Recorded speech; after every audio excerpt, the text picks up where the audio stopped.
TAGNBRAG Nation and Goose Chasers, this episode is brought to you by Code Blue. Code Blue continues to perfect scent technology with industry-leading products. The From One Deer to One Bottle collection process is a breakthrough technique that guarantees the certified deer urine comes from a single deer rather than several, producing the purest, most potent scents on the market. Premium scents are a specialty, but Code Blue carries a full line of synthetic and blended scents for every season and every budget to meet different hunters' needs. Combined with that is the human odor eliminating Decode line, featuring patented silver scent technologies, the most powerful scent eliminator available on the market. To pick up any or all of these products, go to codebluescents.com to get yours today.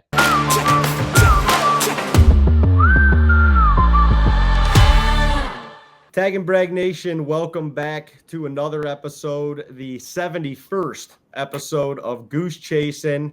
We got our good buddy Matt here from Code Blue, and it's mid-October right now. The leaves are changing, at least up here up north. I don't know about you down in Alabama yet, Matt, but the leaves are changing. We got a cold front literally right now that's rolling through. It's starting to feel like fall, and the scrapes are popping up, so what better time to have our buddy Matt on here from Code Blue to talk a little scent game and scent control and how it can better us as hunters as we move throughout the fall. Yeah, and thanks for having me on, David. Not quite leaf changing time yet here. It's still pretty green, but like you said, we've got a cold front coming through too, and it's opening day here in Alabama, bow season, and really excited to be sitting in the office today, not in a stand. I'm hoping to get out there tomorrow, but yeah, we've had temps in the 80s and almost up into the 90s, in the last couple of weeks, and then literally looked down and I was like, okay, bow season starts next week. I know I wasn't going to be able to go today, but I was like, okay, holy crap, we got like a 30-degree drop the morning of opening bow. It's like crap, but no, yeah, excited to get into hunting season here, and for us in the hunting industry, it's just been busy the last few months.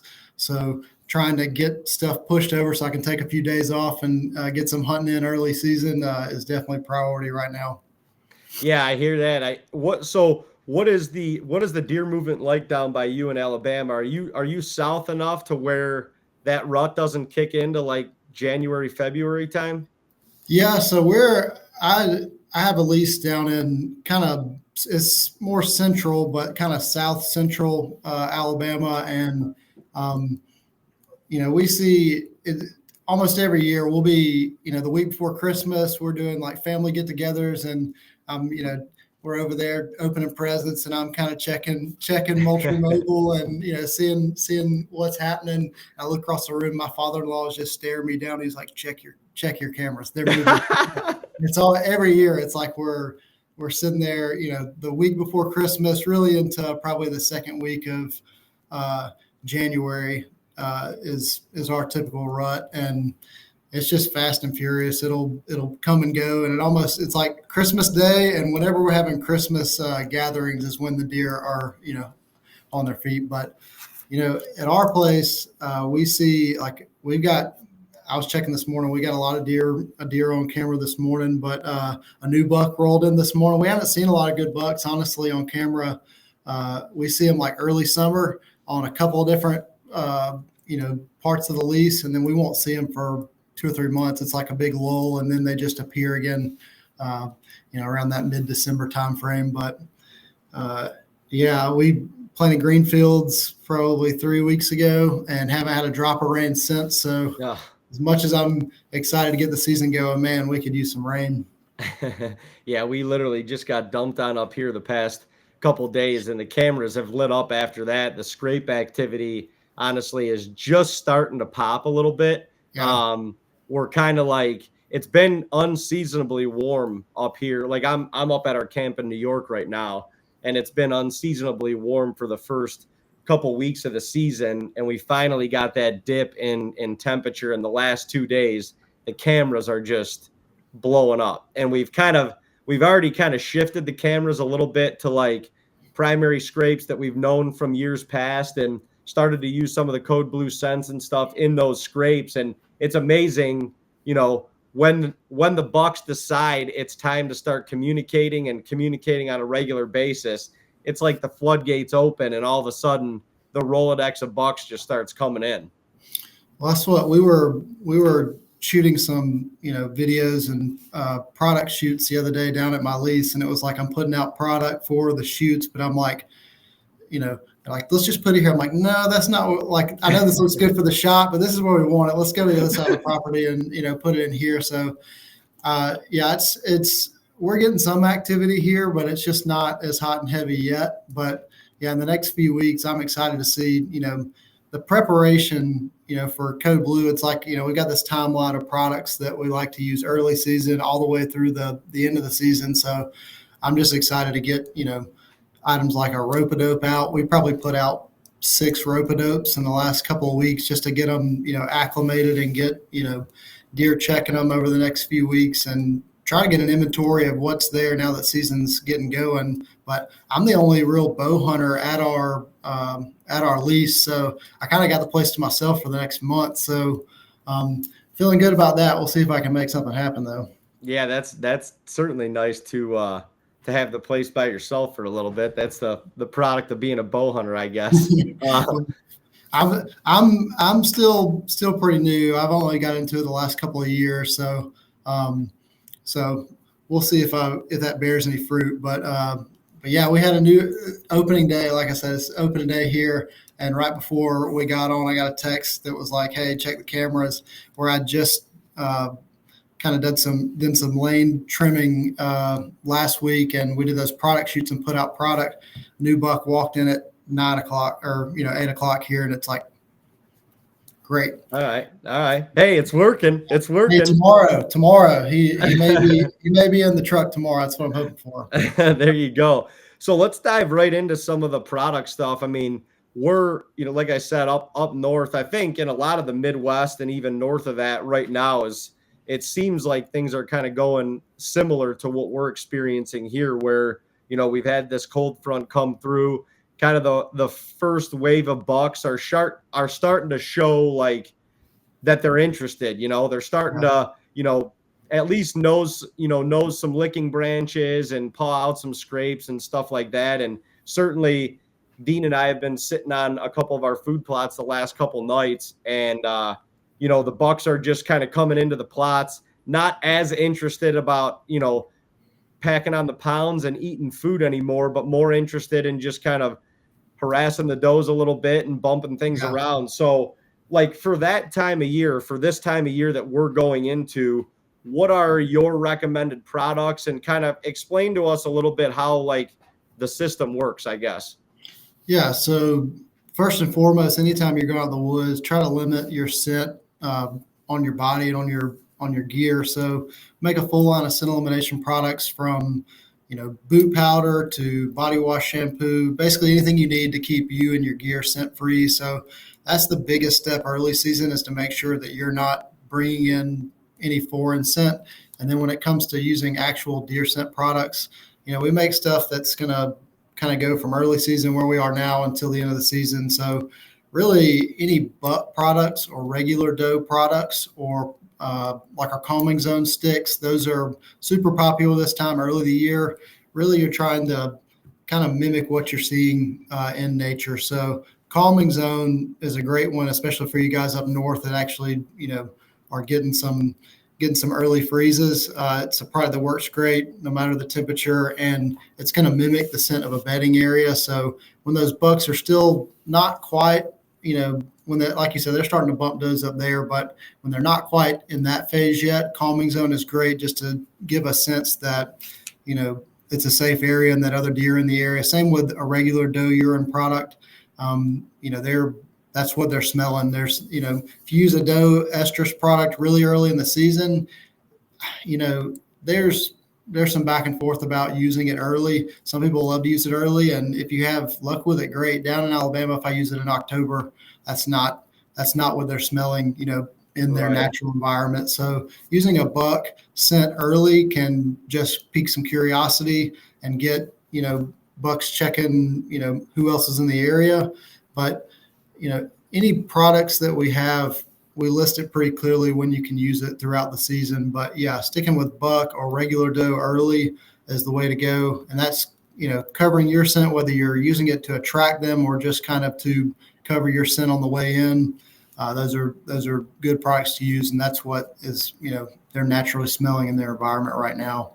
Yeah, I mean the calming zone is probably one of my favorite products that you guys have, just because I actually use it all of the year long. Like I've got a stick of that in my bag at all times, and I'll, like, if I'm in the tree stand, I'll shave a little bit of that on the tree, or just wipe a little bit of that on the tree next to me. I don't know, if I can smell it, I know the deer can smell it, and it is like a calming, like deer bedding scent. So I'll typically this time of year, like I'll put that on my boots. I won't, like you said, I won't put estrus on my boots quite yet. And I really won't even put like any urine on my boots quite yet as I'm walking in, to kind of create that drag scent.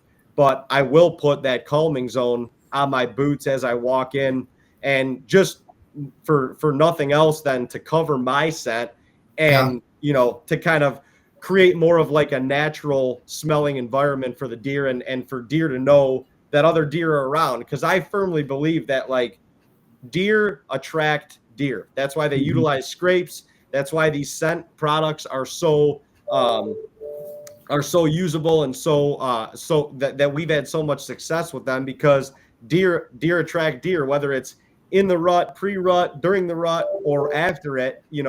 They're curious creatures, and if they know that other deer are around, there's definitely a sense of a calming energy that comes over them.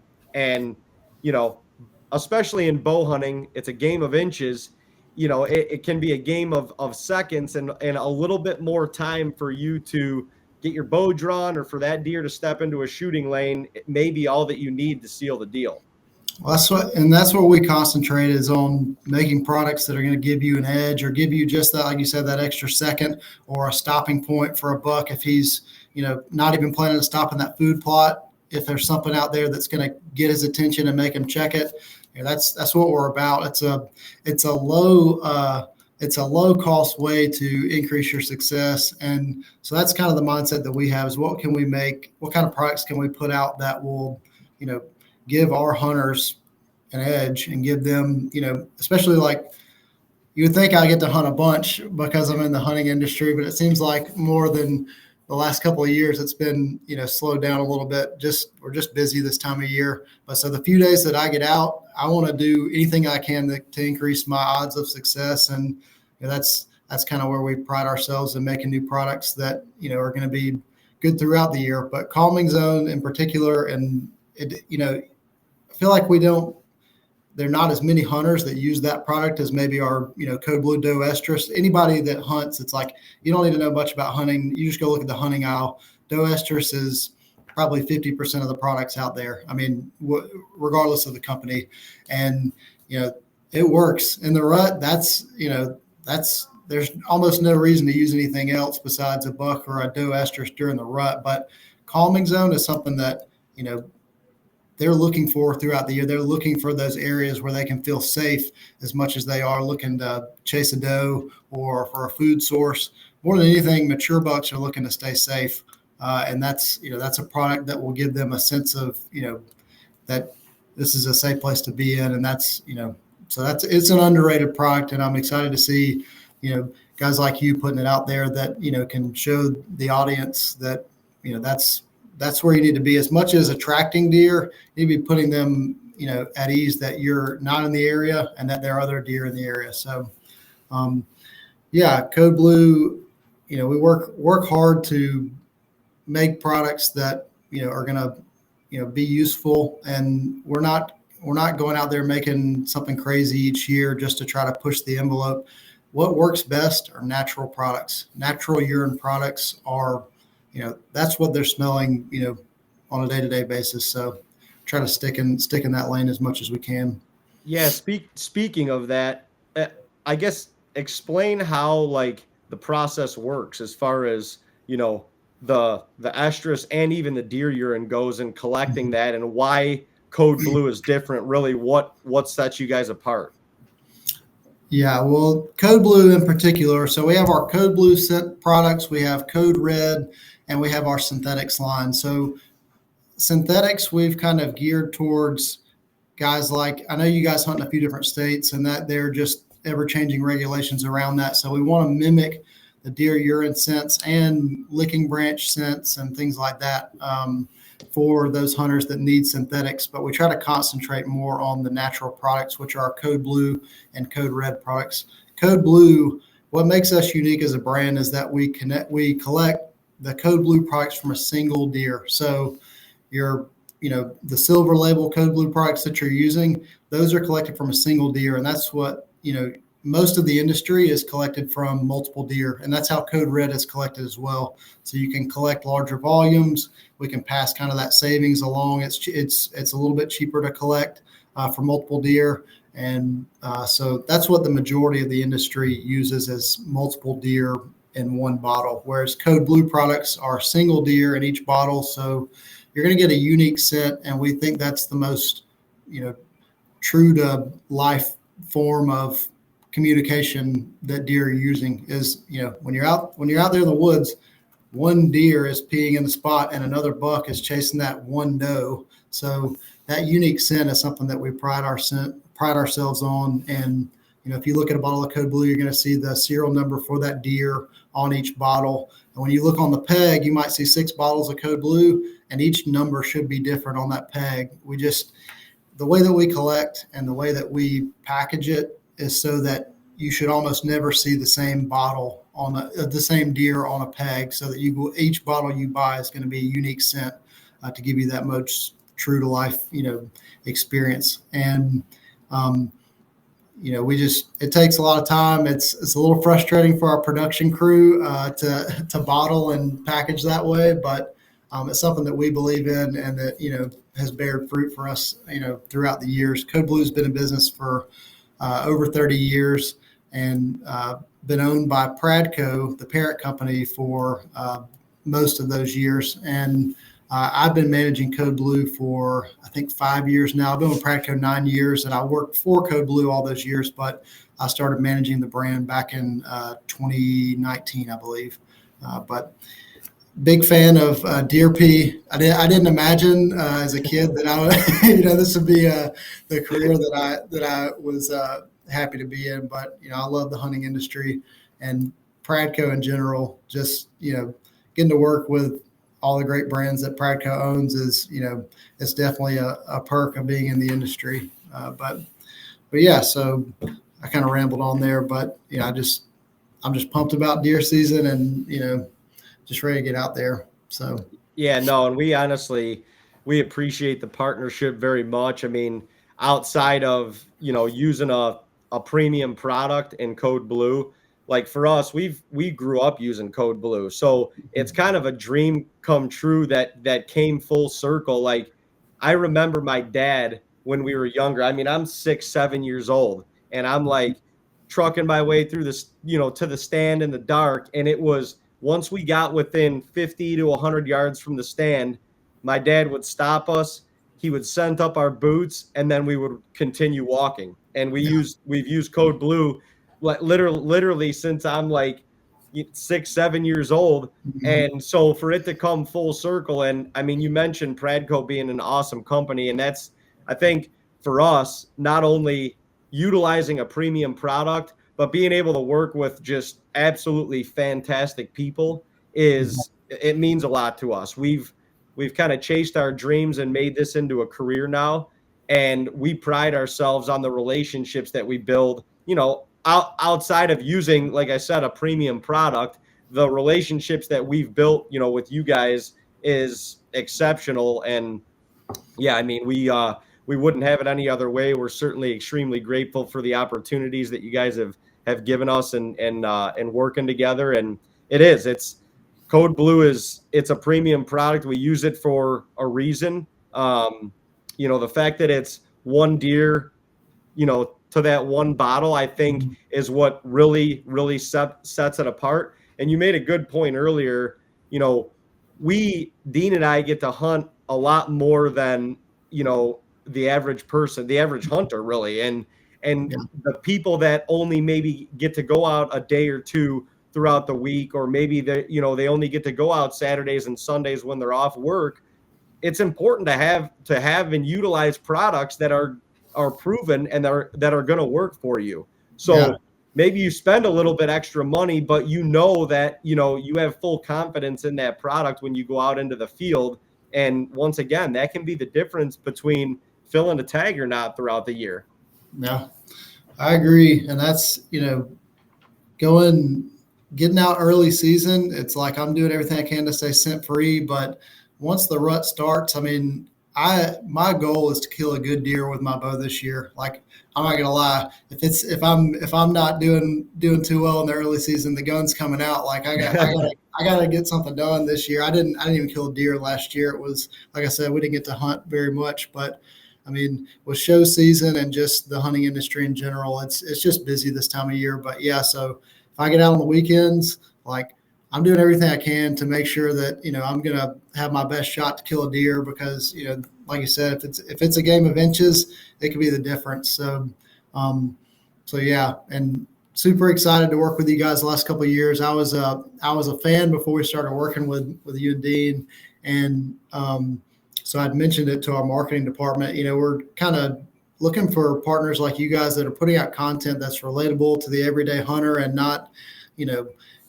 everybody's going to be hunting on a huge, ranch of monster bucks and are having to put in the work for it and go to, traveling on their own dollar to kill, good deer or just have a shot at it. So, so excited to work with you guys. Like I said, I'm a fan, either way, and, excited to see, hardworking guys like you put our products to use, and hopefully give the consumer some tips that, the everyday guy that's getting out, like you said, once or twice, a week, or maybe even once or twice a month, can get some tips from you guys and from us on how to increase success rates. That's what it's all about.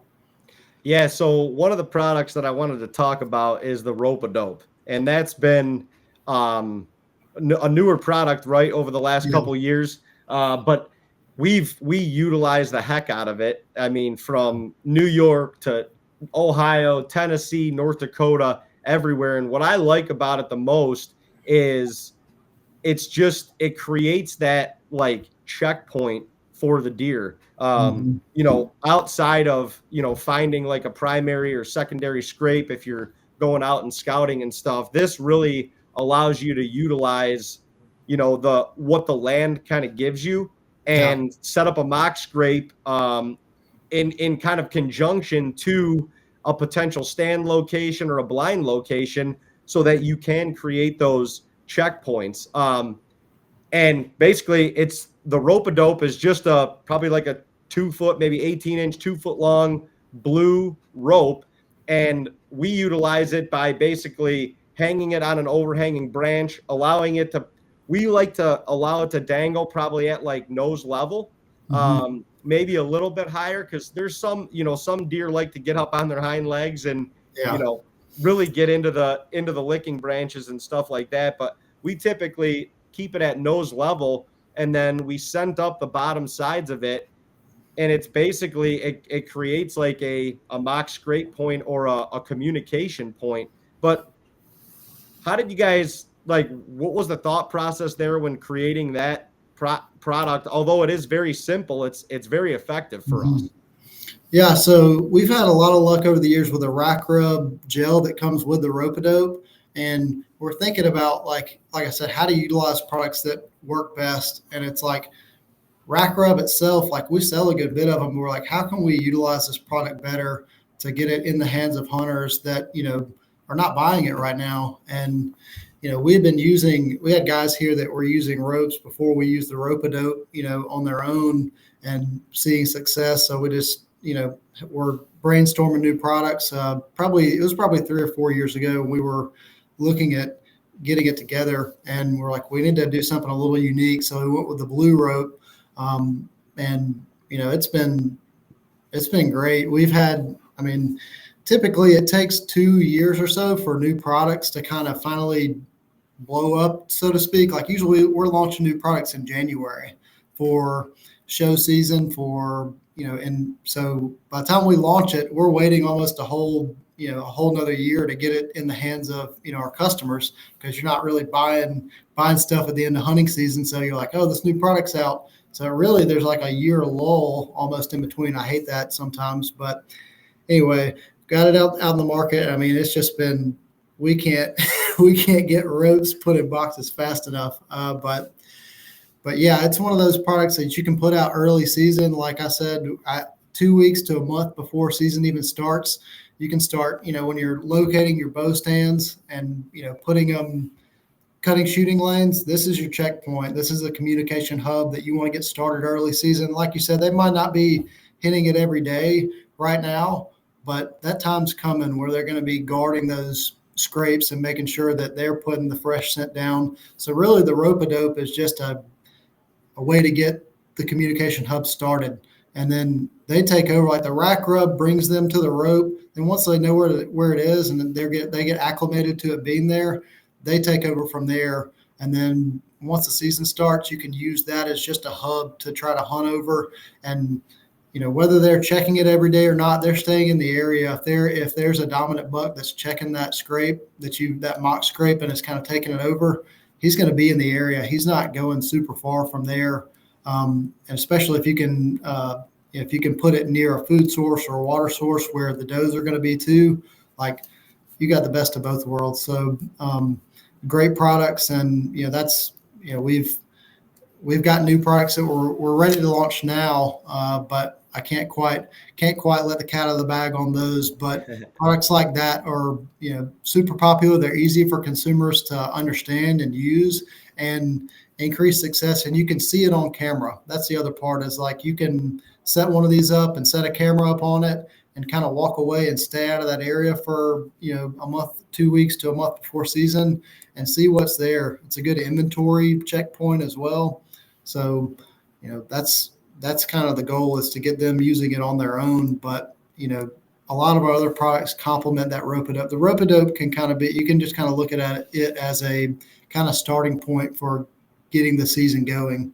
So you can use that as a way to tack on, buck urine or doe estrus and the mock scrape below it later as the year goes on. You can utilize those areas, throughout the year.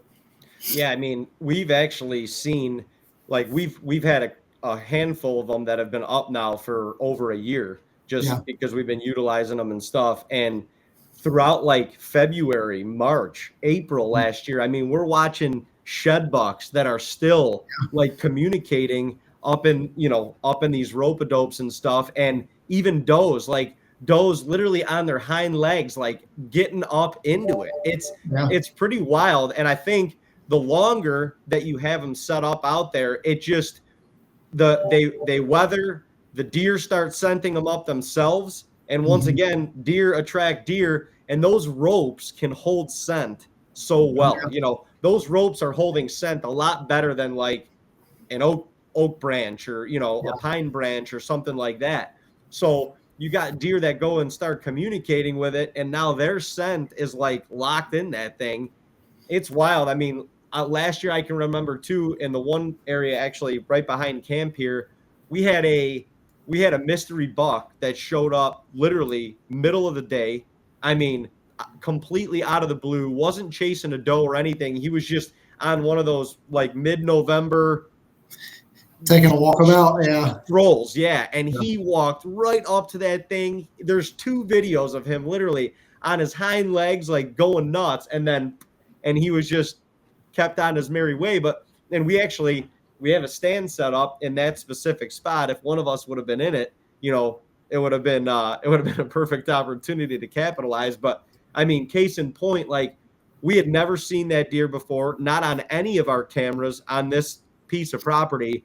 And the fact that he literally, I mean, beeline to that thing, was up in it, and then unfortunately, he's not a local buck. Clearly, we picked him up actually coming back by that camera one other time, I think a day later, and then that was it for him. But it just goes to show you, like, if you utilize that, in and around your stands, especially in a state like New York up here, where you can't you can't bait, you can't supplemental feed, you can't Yeah. put mineral out all year long. Like none of that is allowed all year long. So like being able to utilize something like the rope-a-dope to create a checkpoint like that, especially when you're hunting, a smaller piece of property, like you've gotta give yourself every opportunity that you can for the deer to conjugate or at least come and check in on your piece of ground. And that, I mean, it's such a simple tool, but man, we found such great use out of it. They make great trail camera locations, like you said, to inventory bucks and stuff. And we utilize the heck out of them. What is I was going to ask, like the blue rope, is that just because code blue, or does that have a significance? Well, it was really kind of just something to be unique for Code Blue. And, so I already had sampled a few different ropes, and we had, had them out in the field for a few months. And then my boss, he won't let me live it down to this day. It was his idea. He walked by and was like, "Hey, we didn't make that rope blue." And I was just like, yeah, okay, whatever. I'll get on that. And then sure enough, it was like, okay, yeah, this is what it's going to be. Yeah. And yeah, it's definitely what, it makes it a little bit different, but the rope itself, the material, like you said, it's super absorbent. And, there are other types of rope that will work, but especially when there are times when I use the ropes over existing scrapes where, we've got some that were just, they're like big dust bowls. They're big community scrapes that are getting used year after year, but the licking branches above have just been destroyed. Like a good, especially if a buck comes through during the rut and he's just losing his mind over that scrape, it just destroys it. And then we've got like almost like a cave of, where the licking branches have been pushed to where like they're right above where his antlers are. You can hook a rope up right there and kind of revitalize that spot to where he's actually, getting some use out of the licking branch area and putting scent up there, not just on the ground. So, but yeah, the blue rope itself is just, and it's good for the camera too. It's easy to see on camera, and it's a good product, and it can be the difference in seeing a buck cross the front of the camera early season versus going behind it. If he's just trekking through the woods, he might catch that scent and move over. And like you said, it might not be a buck that's going to stick around, but at least he's there, and it gets him in front of the camera, and hopefully you're there when it happens so you can hunt over it. But it seems like more times than not, with me not getting to hunt as much, it's like every time they're hitting it, it's like, especially the daytime hits, it's like, I'm going tomorrow, they're there today. But either way, it gives you confidence going in that, hey, the buck's there. And there are times when it's like, I'm going in blind thinking that, hey, this is a spot that I like to hunt, and that, I've got a stand location already there. But it makes me think a little bit differently when I'm going to the stand, when I've actually seen that, usually it's like, I know there's bucks in the area, but if I've seen them on camera, it makes me think a little bit harder about keeping my scent elimination regiment, on point, what I'm doing between the time I leave the house and getting to the stand, and, thinking about all the scent that I'm picking up. When the rope-a-dope puts one in front of the camera, it just, it changes your perspective on walking out to the stand, and gives you more confidence when you're in the stand too, that, hey, like, I need to be focused and not be, looking at my phone there. He could be there at any moment, and then, it's a game of inches. So yeah, great products. Like I said, I'm excited to launch the new products for 2025. We're completing those right now. We'll be sending those out to you guys to test for us this year. I've got a few coming in next week that I'll send off to you guys, and hopefully you guys will be excited about them and kind of keep them under wraps till we get them launched. But yeah, love sending stuff like that, products to you guys that you'll be able to utilize in different states than I can. I mean, like I said, I'm here in Alabama. I'm going to hopefully get to hunt Kentucky for the first time this year, and maybe Georgia, but still TBD. I got a couple of young kids at home, and like I said, hunting industry is just busiest time of year, but I'm going to make it happen one way or another. But yeah, I hear you. I mean, yeah, once you add kids into the mix, things can get the hunting time probably goes down dramatically. Yeah, especially the first few years, but I'm hoping I'm on the upswing. I got a 6-year-old and a 3-year-old at home, so my 6-year-old girl, I'm trying to get her out this year and, get into maybe not the tree stand, but get into a blind and keep her comfortable and hopefully get her, if not get her on a deer, at least get her seeing some deer from the stand. We live next door to a guy that's got a big piece of property that's got a bunch of deer there that are, she sees deer all the time. And so it's just like, oh, we're going to go see deer. No big deal. I'm like, it's not like this out there. All right. This isn't the real world. They don't just walk up to you like they do next door. So yeah, excited to get my kids involved and, just get some time out in the woods. Cause no matter what, that's what it's all about, is getting out there. And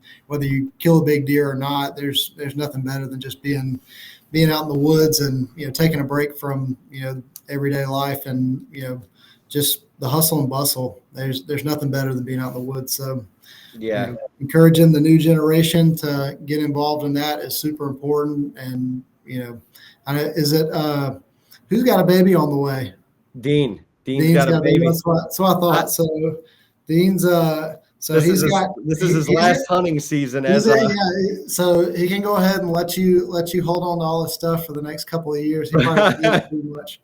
No, but and go figure. I mean, this kid, I don't know how he does it, but he's got a nonchalant way of things happening very much in sequence for him. He's got a baby due at the end of January, early February, which go figure, that's when hunting season's coming to a close. Yeah. So he's going to have all, end of winter, springtime, and into the summer to start raising his new baby girl. And then all of a sudden, she'll be about 6 or 7 months old when hunting season rolls around again. And who knows? Yeah, at that point, he might have a little bit of a break. Who knows? Yeah.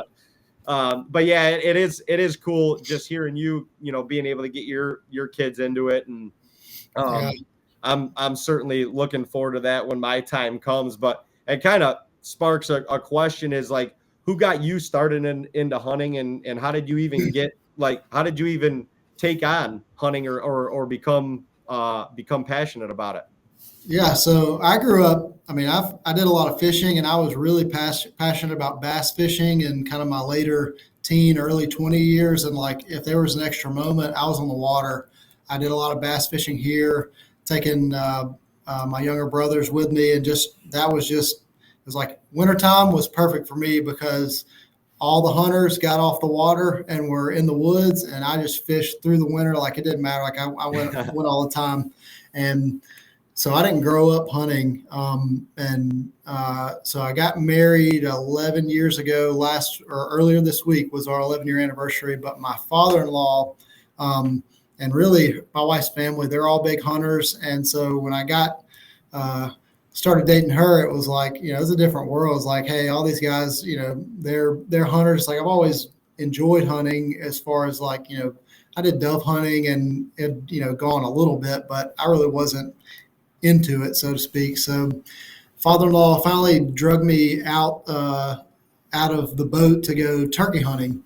And he had asked me for a couple of years, and it was like, yeah, I'll go. We just didn't make it happen. And then finally, I guess it was probably 8 or 9 years ago, he finally got me to go turkey hunting. And that first, morning, it's freezing out there, and I'm about falling asleep, and this turkey just hammers across this field, and it's pitch black, and I'm just like, holy crap, like, what is this? So I got hooked on turkey hunting pretty quick. And, turkey hunting's a sacred thing, especially in a heavily hunted area like we're in. There's a lot of turkey hunters in Alabama. So finding a good turkey spot is pretty tough. To let a grown man come kill one of your turkeys that, you're working hard to, keep on the property all year is something to be, it's a sacrifice. So he took me under his wing as turkey season. And then it was like, okay, that's what I'm hooked on. So I turkey hunted for a couple of years. And then,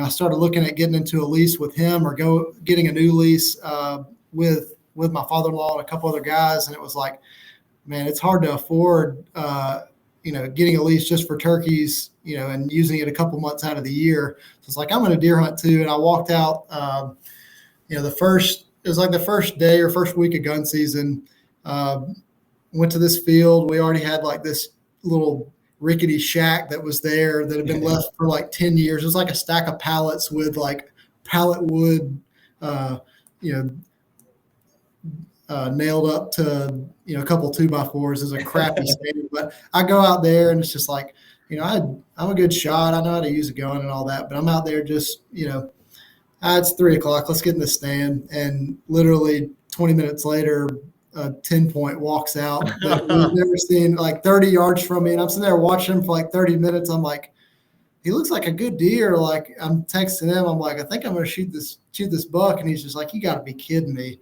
Like, this guy goes out first time he's ever hunted. And I just take him, tell him where to go. And then sure enough, I shot my first buck, my first hunt. And it was just like, it's all downhill from there. But all that to say that my father-in-law, you know, he really got me into turkey hunting and deer hunting. And then I was already working at Pradco at the time for a year or two, but I just, you know, we've got a fishing division as well. So that's what I was interested in. I was like, how many fishing lures can I get my hands on? Yeah.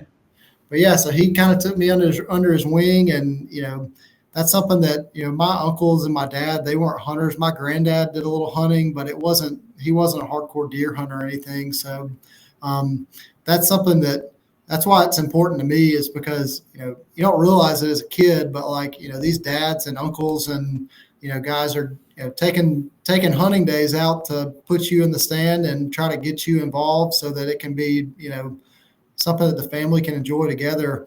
And so I didn't really have that growing up. So I cherish it maybe a little bit more and am excited about it for my kids. And, you know, my nephew and my niece right now, it's like they're still super young, but it's like I'm looking forward to taking them out and kind of passing that along to make sure that it's not, you know, that it's not a lost tradition. So, yeah, like I said, my wife's family got me into it, and then it's something that, you know, I could have just walked right past. Now it's probably, I dream about it. It's my biggest passion is getting out in the woods. So it takes up all my spare time outside of the family. It's like family work. And then when can I sneak off and get in the woods? Whether deer season, turkey season, it's like, or off season, just getting out there to, you know, plant food plots and whatnot. It's, you know, I enjoy it all.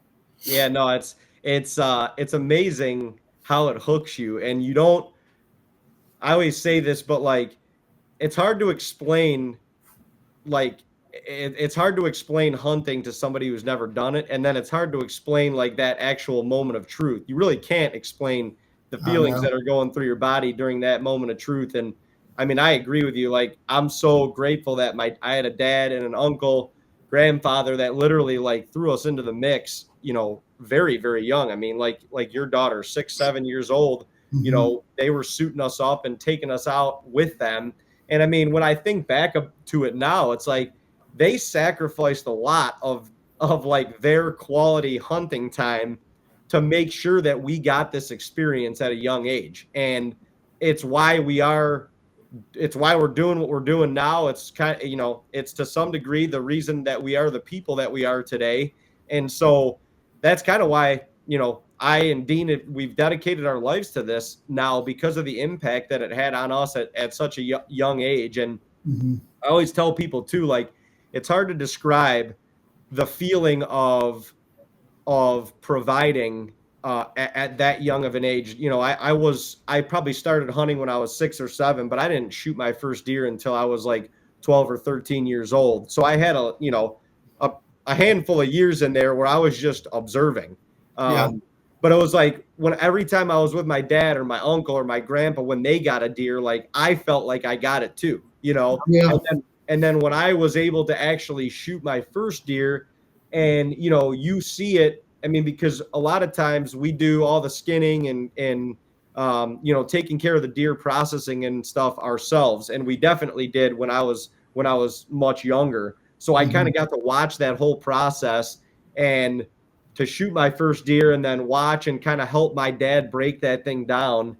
And then for it to go from field to table. And now like my whole family's, you know, eating something that I provided. That's really a tough thing to describe and understand at a young age. I don't know that I fully understood the magnitude of it then, but it had enough of an impact on me then to impact me, to this point. So I don't know. It's just cool to hear people's different like origin stories and how they got started. And it's awesome to hear that you are trying to pass on the tradition to your kids at a very young age. I think it's so important. Yeah, like you said, the older guys that are taking the nieces and nephews and sons and daughters out. There's no sacrificable day during the hunting season. Every day is an important day. And when you're taking kids out, like you're kind of like saying like this is kind of a day that I don't have high expectations on except to kind of instill this tradition in the kids and get them excited about it. So kudos to all the guys out there and ladies taking out the young ones, because it's tough. I mean, getting them up early, and it's like getting them up early and keeping them warm and quiet. I mean, it's a full-time job just to keep my kids quiet for any moment in time, much less when there's an actual need to keep it down. So, but yeah, looking forward to it. And like I said, it's, taking kids out, it's like I got a sense of pride thinking that I'm going to, be able to provide for my family, but help them one day provide hopefully for their families. But it's a little bit easier to do it when they're kids. It's a little harder. I still look back and it's like thinking about my father-in-law taking me out. It's like you're taking a grown man out there that's like a child when it's like, hey, you should know how to do all this. You should have already know how to do all this. Let me take you out. It's like, basically he was sacrificing deer and sacrificing turkeys and excited to do it. And that's something that, seeing somebody else give up that hunt or give up, a prized possession, basically that, they've been working to obtain for somebody else is, it's meaningful. And, so that's kind of the example that I have, that I want to pass on to my kids and really other guys and that, that are coming in, that are like in my story where you're a little bit older coming into it. There's guys that, we work with here that are not hunters, that guys here are taking under their wing and saying like, hey, come out with me, come pop a doe early season and, get the blood pumping. And that's really all it takes.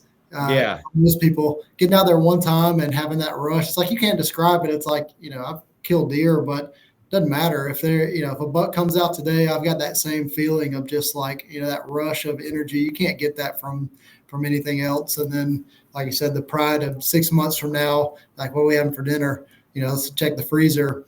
I killed this deer. I'm providing for the family, or, turkey or whatever. Just getting out in the woods, it gives you a sense of pride. It's just kind of like work. You bust your butt for, what you bring home, and you bring home money from work, but, it's a little different when you're bringing home what's being put on the table. Probably like a farmer probably feels too about, what he's harvesting for his family and for the community. So probably getting a little too deep there, but still it gives you a sense of pride.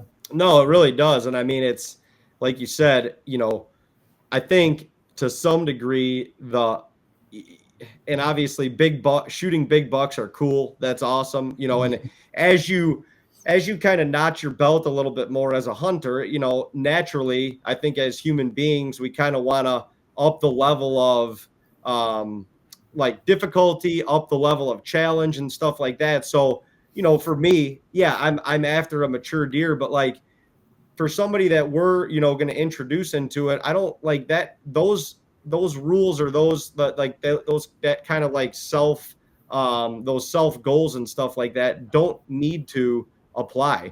Like you said, getting somebody out there just to shoot a doe and have that rush and that feeling, and that sense of like providing and taking an animal and stuff, like that's a huge accomplishment, number one. And that's just a huge kind of like, it just kind of notches your belt even, a little bit more. And it builds up until like builds you up to like the different dimensions of hunting. A first time hunter going out there shouldn't be expected to pass this deer or whatever, just to get the next biggest one per se. So for your sake, the fact that your father-in-law took you out there with really no stipulations and no like rules or regulations and just kind of tried to immerse you into it all. I mean, Yeah. it's probably one of the reasons that you got so hooked on it to begin with. Oh yeah. I mean, and it's just it was a different experience both times. Like I had a couple of experiences where like we had been on turkeys that were gobbling and like we had turkeys coming in, and it's just a different feeling when you're trying to pull the turkeys in to me than deer hunting. It's a little more personal at times. Like bow hunting is more personal than gun hunting. It's Sure. kind of like that relationship. So, so I was hooked on turkey hunting, and then going out there, it's like I didn't get like the first time I saw a deer or that buck step out with a gun. It wasn't like I sat there. It's like I was definitely like I was shaking or like I was ready, but it was just a different feeling uh, to take my first deer, and having somebody there that can walk you through the process and kind of guide you. It's like, hey, I shot a deer. What do we do now? Like, Right. So. So yeah, it's just important for us to pass that along. And hunting can be a team sport at times, but like if you're hunting with your brother and one guy's on the camera today and one guy's got the gun or got the bow, like, kind of wishing, or I say in my mind, it's like I'm thinking like I want whoever I'm with to be successful. But if we're both seasoned hunters, it's like you got that dog in you. I want to be the one on the trigger with a seasoned hunter. But like you said, if you're bringing out a kid or somebody that hadn't really hunted before, it's like I just want a deer to walk out so that they can experience it. It doesn't matter if it's a spike or a monster buck. And I might, eat my hat if they shoot the only monster we got on camera. But hey, it is what it is. It's just good to kind of sacrifice that for the future generations and for people that just haven't been immersed in hunting in their lives, that don't, like me, didn't grow up with guys that were hunting growing up. It's like, hey, they took me fishing and I was hooked on that, so that's where I stood, and I'd still be fishing every weekend to this day, as much as I could, at least, if he hadn't screwed me up and gotten me in deer hunting. So now it's like, I mean, I'm hooked. I sold the boat. Like Oh man, you're really hooked. I'm like, and that's the other part. We didn't mention this, but it's like it's seemingly there's a barrier to entry for hunting that there's not for fishing. There's just, let's just be real. There's a lot of money to get into it. Getting a gun, getting a license, finding a place to hunt. If you don't have public land around, there's just more aspects to it. Like people will let you come fish at their pond, for catching and release fishing. Not everybody's, giving you permission to come, shoot a deer on their property. And some people just don't. Some people are already hunting their property. There's just a higher barrier to entry. So it takes seasoned hunters to kind of pass that along. Anybody can pick up a fishing pole and find a body of water and, figure out, try to catch fish. It's just a little harder to get into deer and turkey hunting. So it takes guys like you and, seasoned hunters to help that younger generation, or just guys that haven't been exposed to it, get into it. So super important, but yeah, excited to get going. Hopefully I can kill a deer early this year so I can kind of concentrate on get the monkey off my back, and then get brothers and sisters and kids involved this year. But so fingers crossed. Say a little prayer for me. Yeah, definitely will. Yeah, no, it's so important. Like, and that's kind of part of what we want to do now, or why we started Tag and Brag in general, is because we felt like the way that we enjoyed hunting, if we can create content that can relay that feeling, if nothing else, if it touches another person or two to inspire them to get involved, or inspire them to like ask a dad or an uncle or a buddy that that hunts to get involved, that's our win anymore. Yeah. Obviously we're out here, and Dean and I have our own personal goals of shooting different deer, and we've got different target deer and stuff like that, and that's kind of what we've built our hunting career to at this point. But ultimately it's to show the fun, the camaraderie, the values, the discipline, the patience that it's built within us, and the drive, just like to chase something, and what that does to you as a human being, I think, is so important. And so if we can, like I said, create content that inspires one or two more people to just, go pick it up or go Yeah. ask or go to the bow shop or whatever, that's a win for us at this point. So yeah, And super content, important. and like the content and the way that you guys are relaying that content is important too. This younger generation, getting them, no offense, but getting like the younger generation outside and into the woods is its own 100. task. And I'm not gonna lie, I can be that guy too, where it's like I got the kids put to bed, everybody's asleep. I'm gonna turn on YouTube and catch the latest video from you guys or whoever. It's like you can get to the point where like you can deer hunt from the couch. You can watch it Yeah. on your app. You can watch the deer moving on your phone. You can get that little thrill from that. You can watch you guys hunt and get a little thrill from it. But the learning aspect of it, that's how the younger generation learns now. It's not from, it's not as much from word of mouth as it is from tutorials and, you guys showing what kind of gear you're using and how to use it and, which products you're using and seeing you guys have success with that. There's an aspect to that although it might not be how we grew up, that's just how the world is now. And so it's important for guys like you that are creating content that will get if the goal is for you guys to hunt deer and make a living and pass that on, you guys are doing it the right way. And I think a lot of the industry is doing, especially on the social media and YouTube side, there are a lot of guys that are doing a great job out there, and it's important for this younger generation to see that because that's where they're doing all their learning. Especially if you don't have a dad at home that's taking you hunting, and that's a way for you guys to communicate with people you don't even get to meet. So you guys are doing an important job either way, and just thankful to be a part of that small journey with the Code Blue products. But yeah, as a fan too, I'm just excited to see you guys have some early season success this year. Did you both get a velvet buck this year? Yeah, Dean and I both shot velvet bucks in North Dakota in 4 days. I mean, by far our best trip to start the season in the last 10 or 12 Awesome. years. So we're trying to ride the wave a little bit. We've been close a couple times since then, which has been pretty cool. But now that the temps are starting to drop a little bit, we're actually on our way to Kansas in a couple days. So we're looking forward to that. But yeah, we're trying to keep the roll going and keep having success throughout the season. That's for sure. Yeah, exciting to see that. And I'm just, like I said, I'm just sad I'm not out there today, but tomorrow's the day. So hopefully I'll be able to text you guys a pic of a buck tomorrow. But we'll see. If anything walks out, it might be a doe, it might be a buck. We'll see. Well, hey, sometimes it's just good to get one under the belt sometimes, and you got the freezer full, and then it's like, all right, now I can kind of go into the stand and relax a little bit and wait for my time. So we're going to shoot some. I'm probably going to hunt tomorrow evening, but we're shooting some more product stuff for our new products for next year tomorrow. So we'll probably get out there and go to a little less disturbable part of the lease and shoot some content there. And then my goal is to be done by lunch, eat some lunch, and then get up in the stand early. And hopefully either I'll get on one or our cameraman here.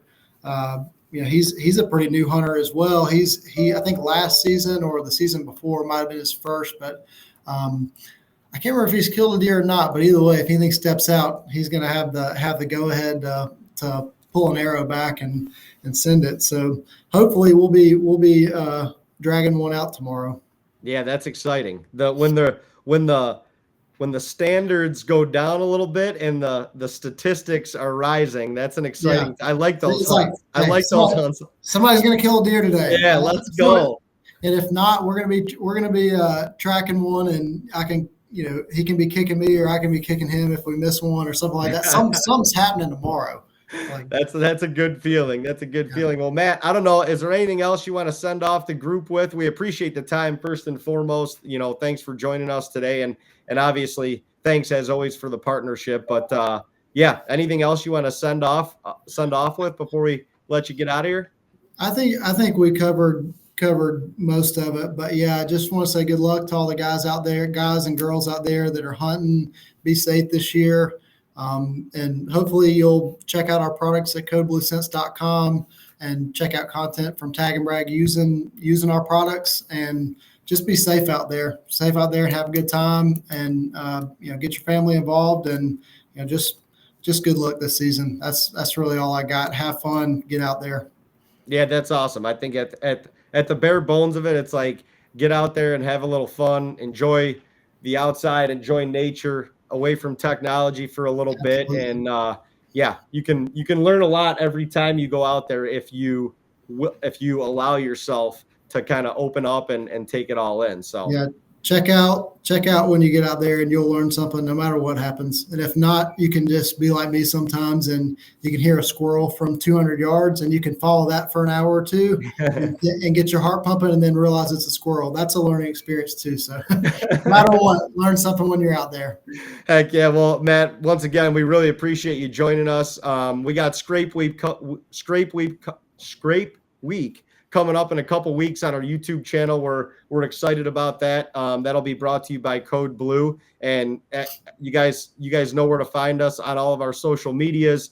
We will be using all these products very heavily for the next coming weeks as we get closer and closer to the rut. And yeah, we'll see you right back here next week on another episode of Goose Chasing. Thanks, Matt. Yeah, you too. Thanks. See you, David.